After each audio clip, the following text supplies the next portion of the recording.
السميع العليم من الشيطان الرجيم. بسم الله الرحمن الرحيم، والصلاة والسلام على أشرف المرسلين سيدنا محمد وعلى آله وصحبه أجمعين. ونعوذ بالله من شرور أنفسنا من سيئات أعمالنا، من يهد الله فهو المهتد ومن يضلل فلن تجد له وليا مرشدا. ونشهد أن لا إله إلا الله وحده لا شريك له، ونشهد أن محمدا عبده ورسوله. أيتها الأخوات أيها الأخوة، أحييكم بتحية الإسلام، تحية من عند الله مباركة طيبة. السلام عليكم ورحمة الله وبركاته. I first want to thank you for your invitation and Dr. Hatem and the organization and all the team, the staff, the sisters and the brothers who are involved in this organization and just keeping this voice for the voiceless and this voice for Palestine in this country. It's important, it's a great responsibility, and as it was said, I think that we need to understand that as Western citizens and for you as American citizens, it's important to understand not only why this cause is essential and critical, but also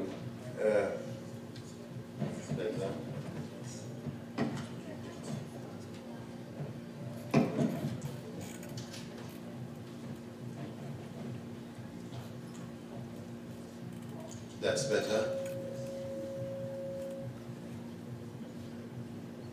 Okay. Is that okay? No, that's even worse than before.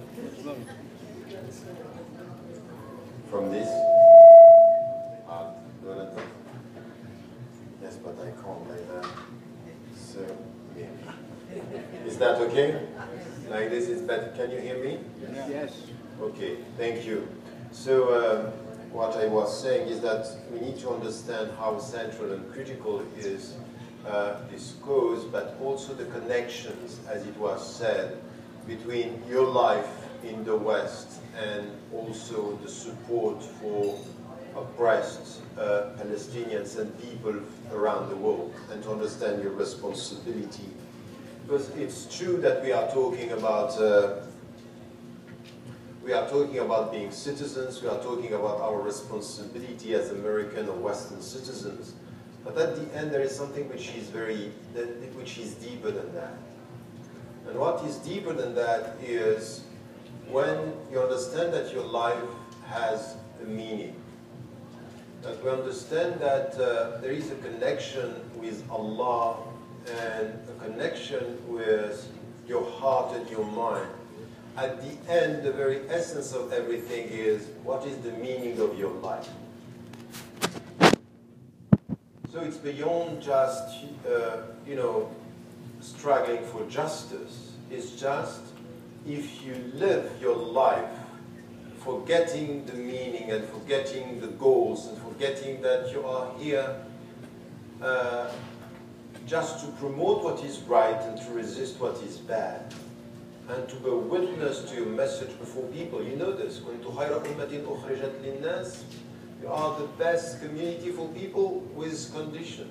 تأمرون بالمعروف وتنهون عن المنكر وتؤمنون بالله. So at the end, there is something here which is the very essence of life. Beyond your passport, beyond where you live, beyond, that's the meaning of your life. The meaning of your life is protect your heart, protect your life, and struggle for justice. So it's deep.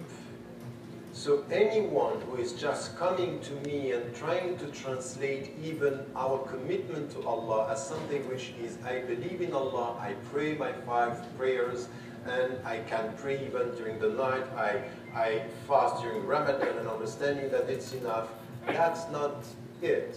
That's not al-ibadah. Al-ibadah is pray Allah, stand for humanity, and be courageous. You know what was said just before? Dying to survive. But at the end, what we know that even if we die, there is life after death. So we will survive after dying. if and only if we understand the very meaning of life. So this is something which has to do with our commitment to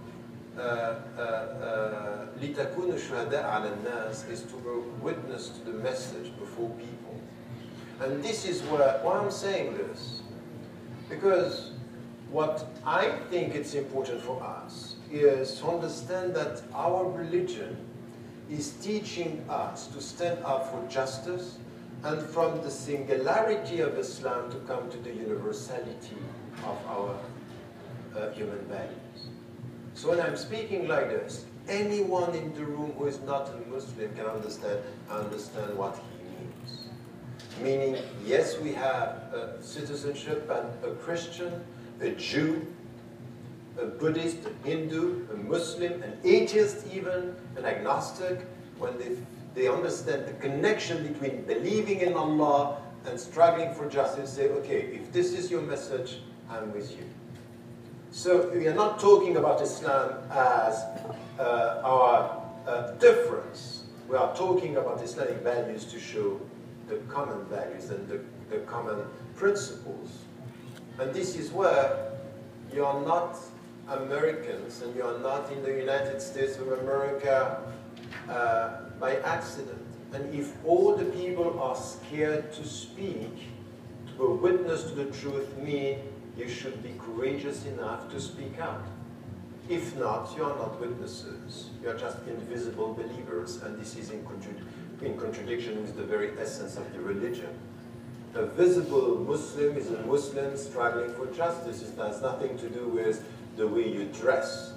It has to do with the way you think and the way you behave. That's the difference. This is why we are shuhada ala nas.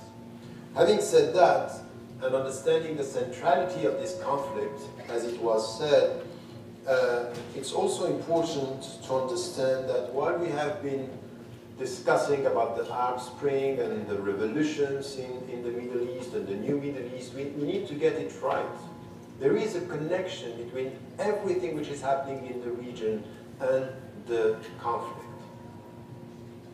Palestinians have been forgotten over the last, I can't say more forgotten over the last few years, while they have been forgotten for too many years before. And the first people who have neglected the Palestinians are the Arabs themselves and the states.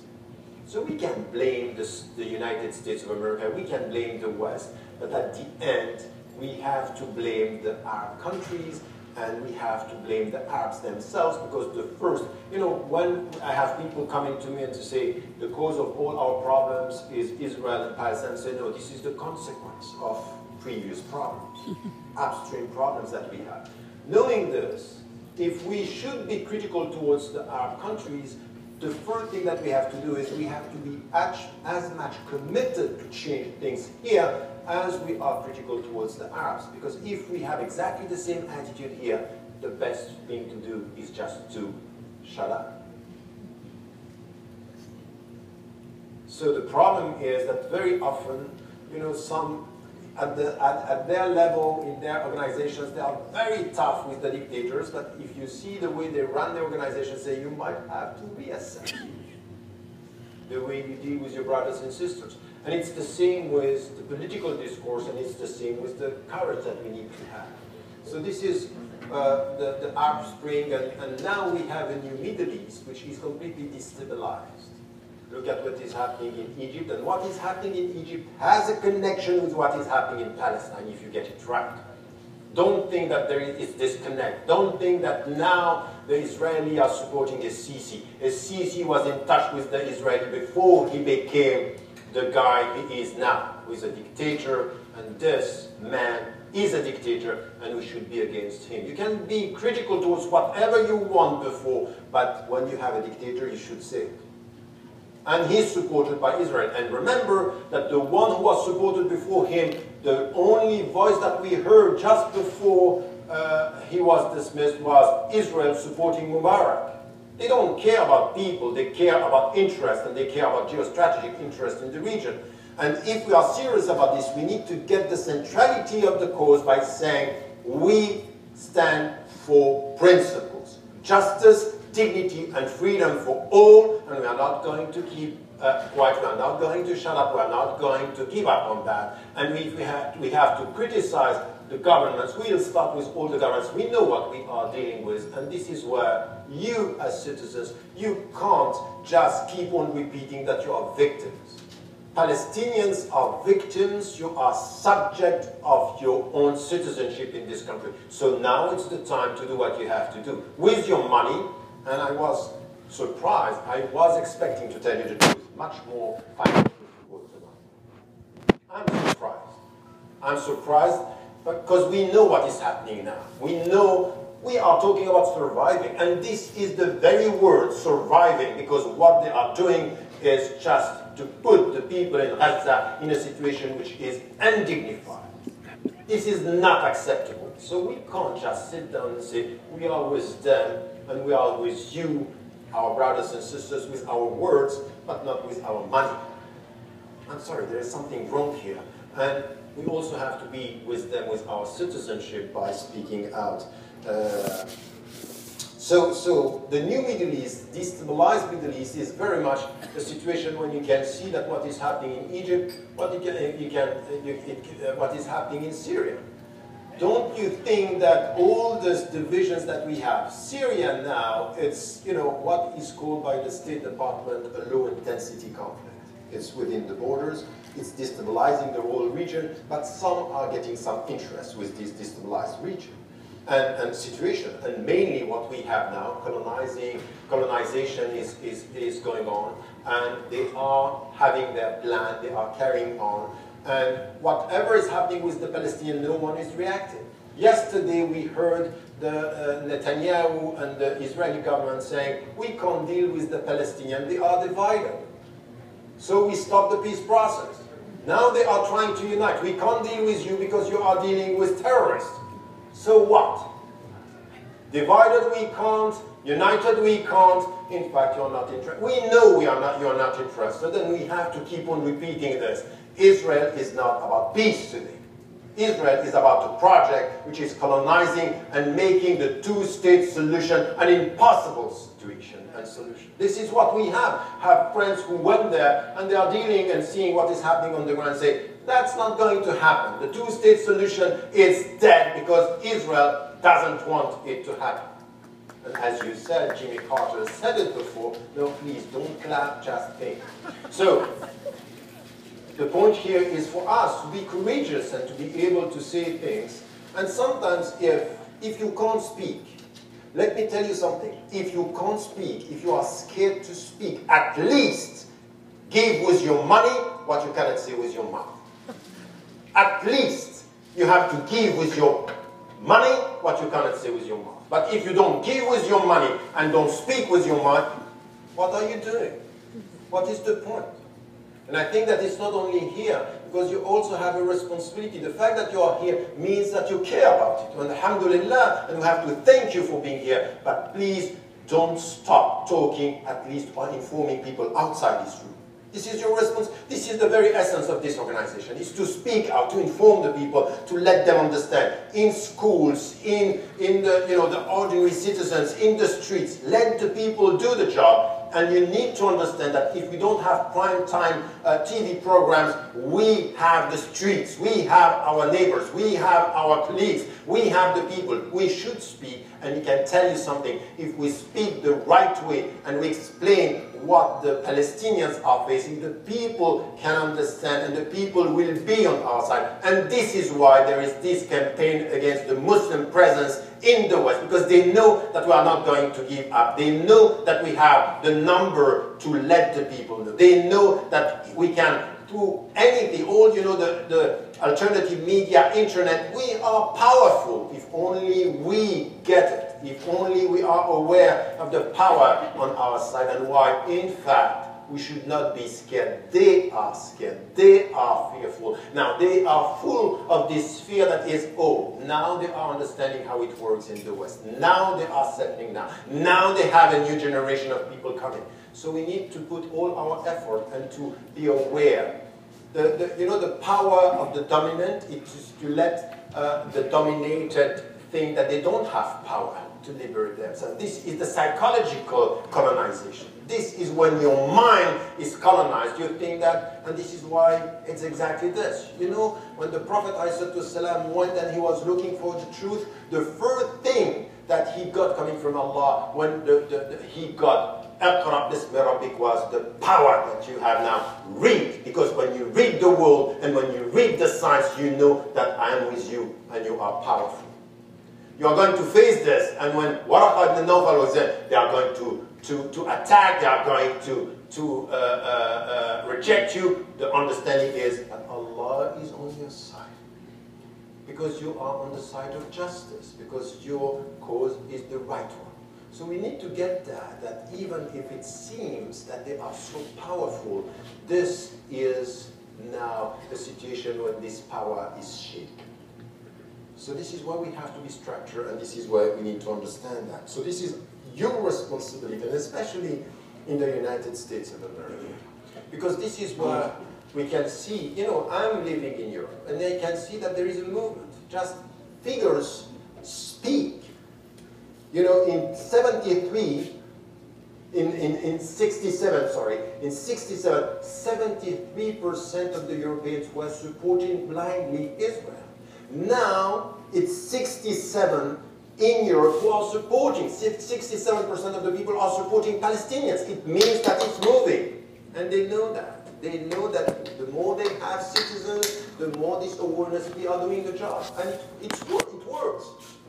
And the politicians are not going to do the job. Remember Romano Prodi, who was the president of the European Commission, when once the question was, what is the most dangerous country in the world? The Europeans answered, Israel. He had to come to say, we made a mistake, this was the wrong question. He said it publicly, it was not phrased the right way. But the point is that Europeans are aware, so we have to do the job. We have to be there, and this is where our responsibility here is critical. So we need to make it a local conflict to a universal global concern, and this is our responsibility because we understand the connection. So we need also to get rid of this simplistic way of supporting the Palestinians. We need to come with facts, with figures, with a sense of history, and we need to have a discourse that is articulated on facts and principles. And being able to make it a universal understanding. It's not Muslims for Palestinians. It's human beings, Christians, even Jews, Muslims, all together, agnostic, atheist, and people, and you can get this.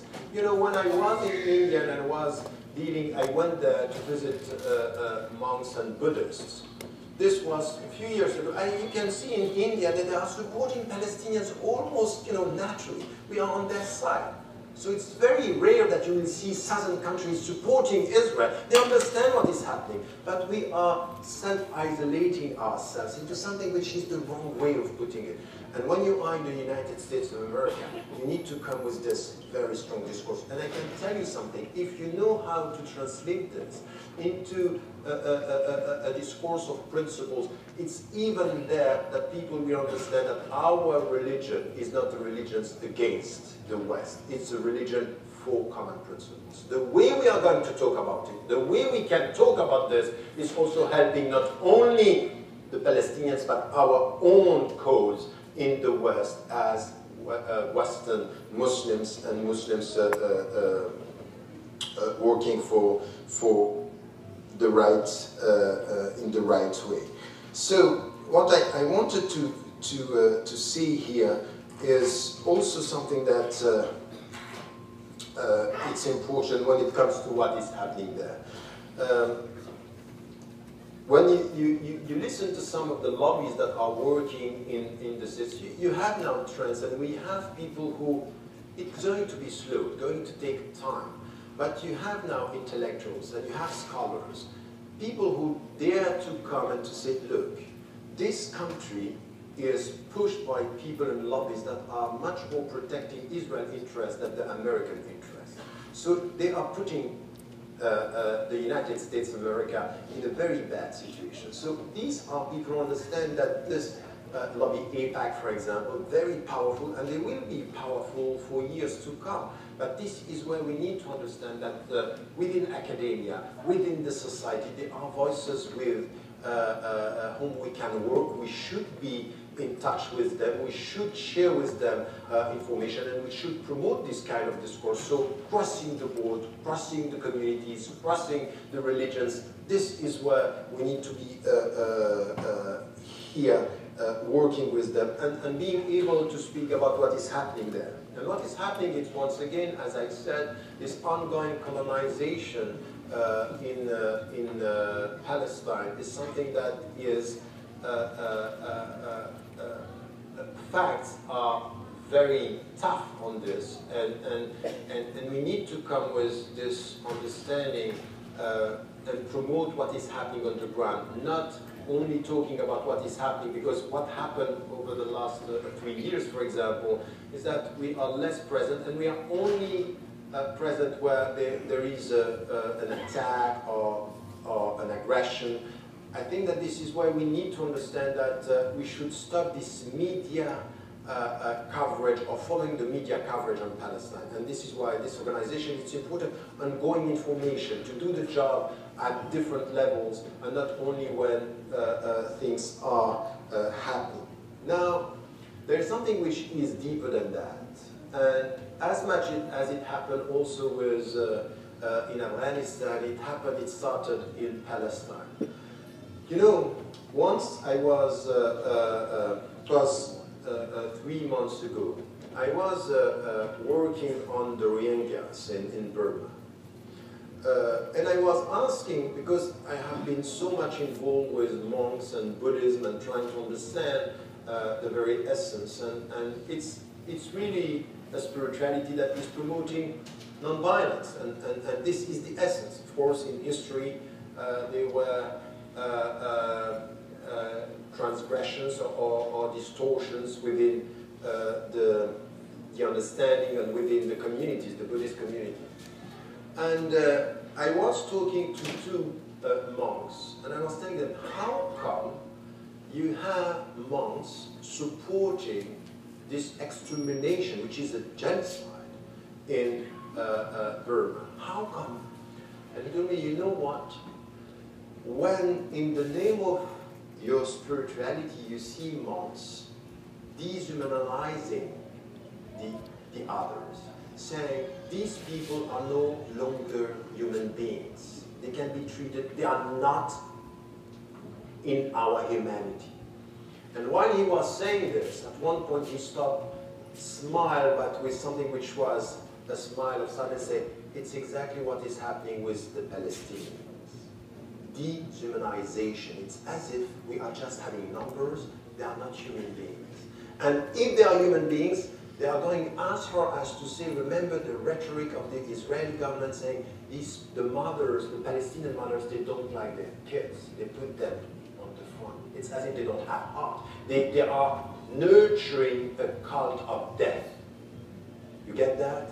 If you spread this around, it's as if you're not dealing with human beings. And this is where you have rabbis now pushing in that direction. And all the rhetoric is about we are not dealing with human beings. And get it right now, it's not only in Palestine. It's as if the blood of Arabs has no value. Bloods of Asia, Afghanistan, just count the number. You come with 1 American soldier, 2 American soldiers, this is a big controversy.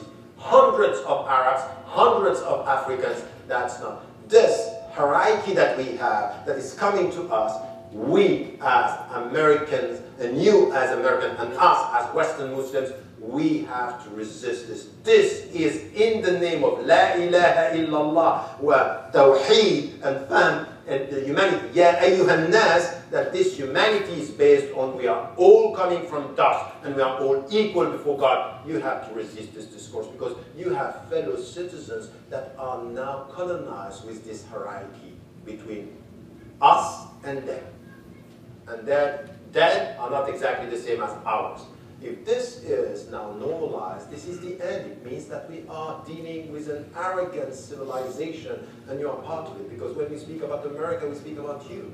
And if you are silent, it means that you cannot just be in front of your, before your TV set and just be sad of what is happening and don't do something about this. Because this is a psychological jihad that you have, starting with something which should be clear about informing the people, letting them understand that we are dealing with human beings here, that we can't dehumanize.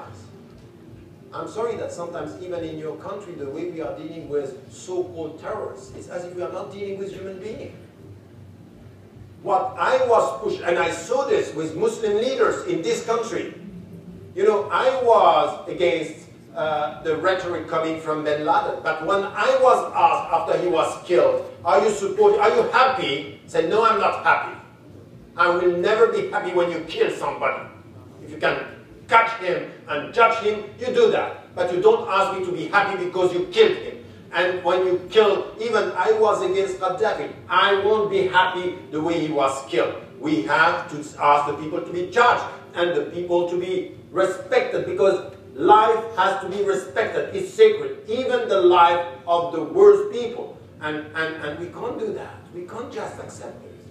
So to be happy because we are killing, people were dancing in New York because bin Laden, I'm sorry. It means that something is wrong in our understanding of human dignity. We have to come with this. And we also have to be clear, when innocent people are killed, we cannot be happy. We can't just celebrate this. So this is where I think that our discourse on that should be clear, and to resist any kind of dehumanization of the people that we are dealing with, and be clear on that. So now, just to come to the second part of the conclusion of my talk. A few years ago when I was coming to the States as somebody who was living in Europe, I thought that you were protected. Because, when we are in Europe, and by the way, I was not really dealing with migrant Muslims or immigrant Muslims in the West. My first connection to the States was with African American. The African American Muslims. And the perception that, we are struggling for our rights. And then I thought, by dealing with Muslims who came here 50 years ago, now they are Americans, they deal with the society, say, okay, we are at home now, there is no problem of identity, we are American, we buy the American dream. And I can tell you something that she is very worried. And I didn't get that straight after September 11th. I thought that, okay, Americans were supporting you, they were with you, and the trend at the beginning was very supportive, even though, of course, we had the trends that were against the Muslim presence, of course. But we had people understanding that we have to be very cautious. 10 years after that, what we see now is that the pressure and the political pressure is so strong and so heavy that fear is a common factor, a common reality that I see with Muslim leaders and organizations. I think that that's going to be the situation. If you trust first, if you understand the very meaning of your faith, just before that, when you were praying, there is one verse which is telling you what is the objective of your life. Ya ayyatuha an-nafsul mutma'inna. It's be at peace. Be at peace with Allah. Be at peace with Allah is la tahzan, la takhaf. It means be consistent with your faith. Trust Him. Trust Him. Trust Allah. This is trust. This is essential. If you are not trusting Him, you're not going to trust human beings, and you're not trying to trust your own struggle for Him and for justice. So the beginning is this, that even with the Prophet ﷺ, when he was scared, just when he got the revelation, he went to Khadija radiallahu anha, and she protected him. Don't be scared. Now you come to the United States, you have Muslim organizations coming to you and say, don't speak about Palestine. Avoid speaking about this. Speak about love Islamic values, that we love our neighbor. So we love our neighbor and we forget the oppressed. Tell me how it works. Tell me how it works in Islam. No. Tell me how it works. How it could be that we love our neighbor and we forget the oppressed. That's not the way we are. That's not Islam. That's not our religion. And we come here with a mission. If all your American fellow citizens are forgetting the oppressed, you as American Muslim citizens, you are here to remind them of the oppressed. If they forget the world, you are here to remind them of the world. If they think that this is the only great democracy, let them know that in the name of this great democracy, what is happening over there is oppression and is torture and it's not acceptable. Not only there, but in your jail, in your soul, here in this country. When you are black, when you are in jail, there are things that are just unacceptable in human rights terms. That's the reality of it. Where are you if you're not in this discourse? So you have to face this fear. This is your first responsibility. Your first responsibility is to face this and to say, no, we can't just, in the name of this, just to end up being, you know, kind, sweet Muslims that are forgetting everything, that we don't want to be visible, we don't. That's your responsibility, and this is the best way to help the Palestinians right now. It's not to go there. And, you know, we are struggling in Europe with people going to Syria for the jihad. Say, what are you going to do there? You don't understand. It's complex. You don't understand anything. You are just against. It's much, you know, I remember something. Many people in the West, when they talk about my grandfather, rahimahullah, it's as if how would I say this? I shouldn't be proud of that. That's something which is, I say, I'm sorry, I'm very proud of someone who stood up against colonization. And he said, we are going to fight with no violence. And he did that. And he said to the British, if you're not going to go out from this country, we are going to stand up and go out. This is not your country. I'm proud of somebody like him. But I'm very proud of somebody who told them, when they were willing to go and to fight and to kill, he told them something which is very important. You know what? It's very difficult to die for Allah in Allah's way, fi sabilillah. But to live for sabilillah is even harder than that. Wake up. Do what you have to do as living people. To serve Allah living is much more difficult than to serve Him going to be killed, because it might be the easiest way. When you are in the United States of America, you understand that you have to do the job. You have to be present and to live for your principles, and this is the way you are going to serve Him and to serve the Palestinians. And this is where we have to work together and not to be scared to speak. Understanding something, once again, I want to stress on this. We are facing, and this is something that the second point that I wanted to make, I didn't expect you to be such colonized or so much colonized by fear. I didn't expect coming back after 6 years. And you know, I was banned from this country by people who told me clearly, the discourse that you have on Palestine, you don't want it in this country. What you are saying about legitimate resistance, we don't want that. This is what I got from the State Department and from the Homeland Security. So that's fine. I have nothing to do with terrorism, but I have to do with injustice. I have to do with oppression. And I am repeating this. Muslims, by definition, are on the side of the oppressed. No question, period. On the side of the oppressed. Muslims or non-Muslims. We don't ask what is your religion. You are oppressed, I'm on your side. That's the point. This is where we are. But saying this, having said that, the point was that when I came back, I felt that things are moving, that minds are colonized. The second thing which is important that I didn't expect, in Europe, for years we were facing Islamophobia. We were facing people who were attacking, and we knew that behind these people are organizations that are connected to Israel and Zionism. We know that. For example, we have, as you have AIPAC here, we have the CRIF in France.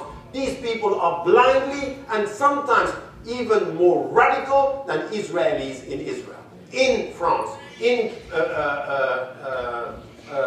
Britain, in Europe. This is the case, this is the situation. So the connection is, the more you will be silent here, the more they are going to work on Muslims, and all this discussion about we only target Islamists and radicals, stop that. That's wrong. They are targeting minarets, they are targeting headscarf, they are targeting people praying, they are targeting people eating halal.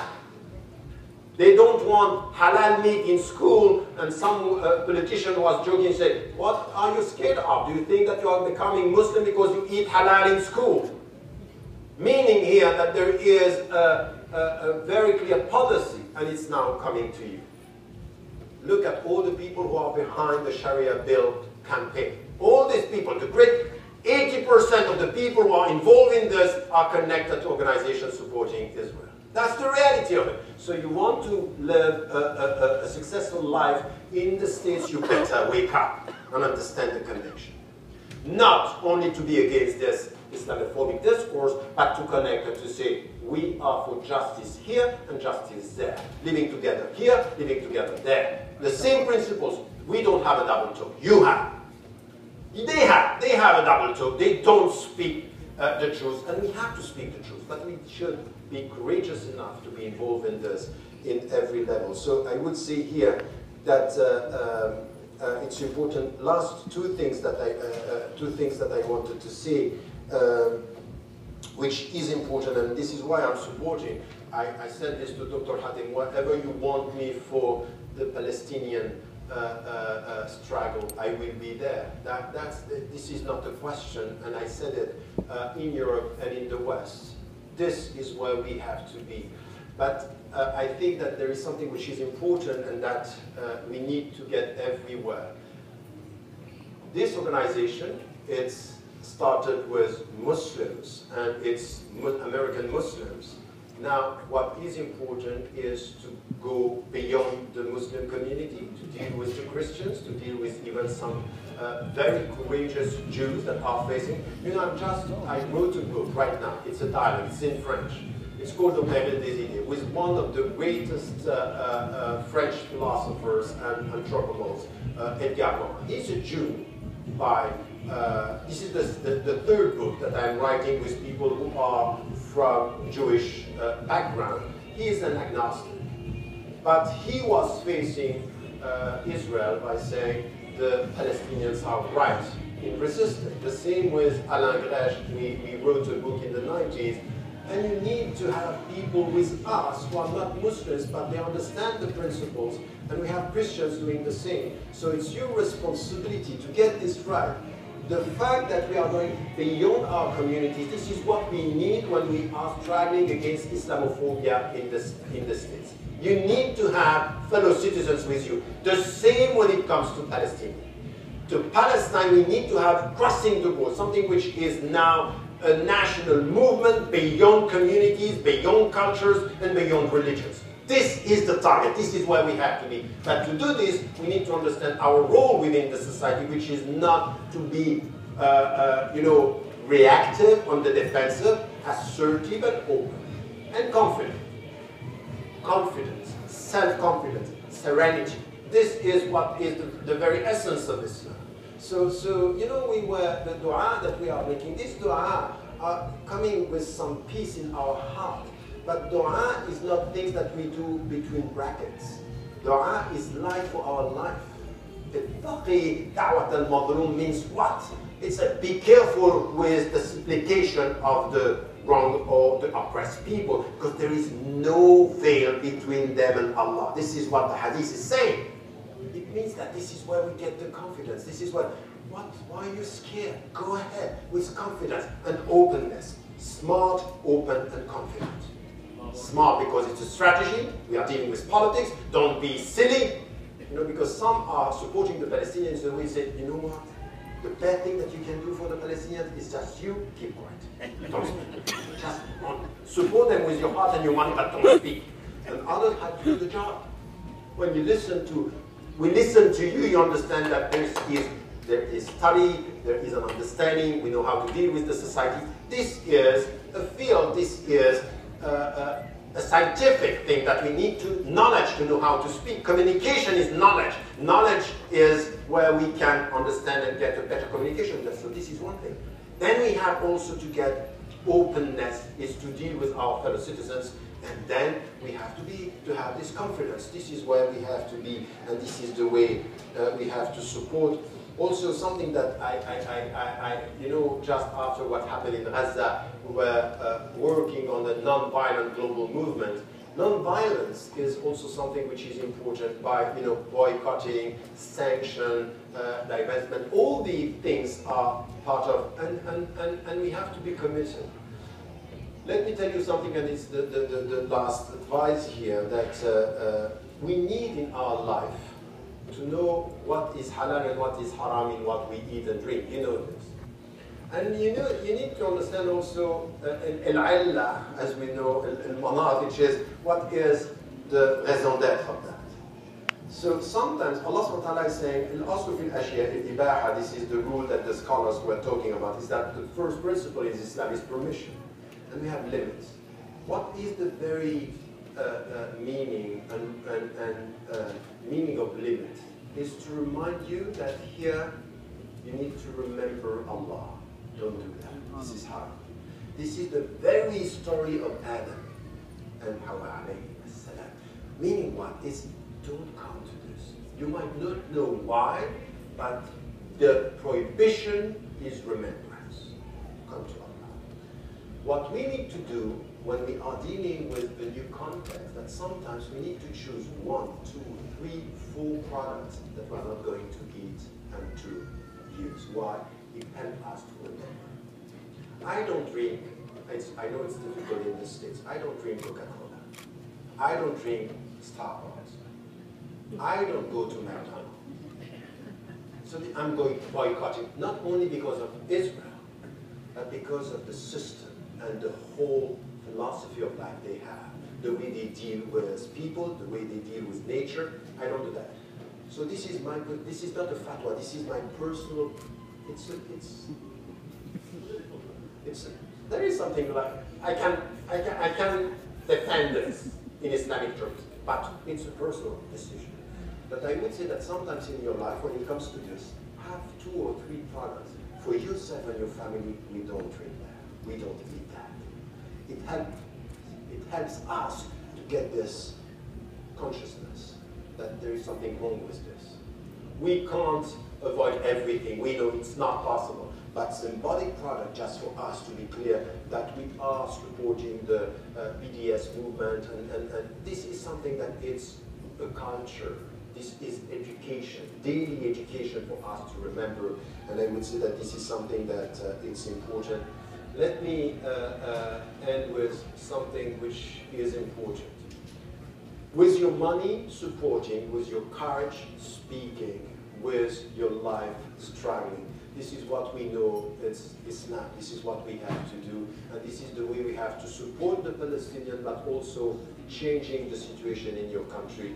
You have to let your fellow American citizens know about the situation. But let me tell you something which is intimate now. Just after this, you go back home, and the great majority of you are Muslims here. Some are Christians, and some others are coming from other traditions. Even Jewish people are with us. What I think is also important, never forget. But this is really, it's not the spiritual end of the talk. It's the essential light of life. Never forget to pray for the oppressed. Never forget to be with them when you pray. And this is why, during Fajr prayer, when you start your day, in the Shafi'i, for example, we have a qunut, there is not one day where we should not be asking for ourselves and for them, the oppressed, the Palestinian, the people in Burma, all the oppressed, and also the oppressed beyond our community, just asking Allah to help the oppressed and to be on their side. This is something which is nurturing our spiritual life. Don't reduce spirituality of this language of the heart that is only talking about love. The language of the heart is talking about justice. The language of the heart is talking about the suffering. The language of the heart is talking about the oppressed that are in jail. And you have to be connected to them. Close to the poor, close to the oppressed is to be close to Allah. This is the way we have to nurture our spiritual life in our supplication and always being involved in this. So this is why I'm a bit scared with some of the trends that we have in the West today that are confusing Sufism and spirituality with silence when it comes to politics. I'm sorry, anyone who is not talking, not thinking, not being close to the oppressed is doing very bad silent politics. Very bad. Anyone who is trying to tell us Islam is not about this.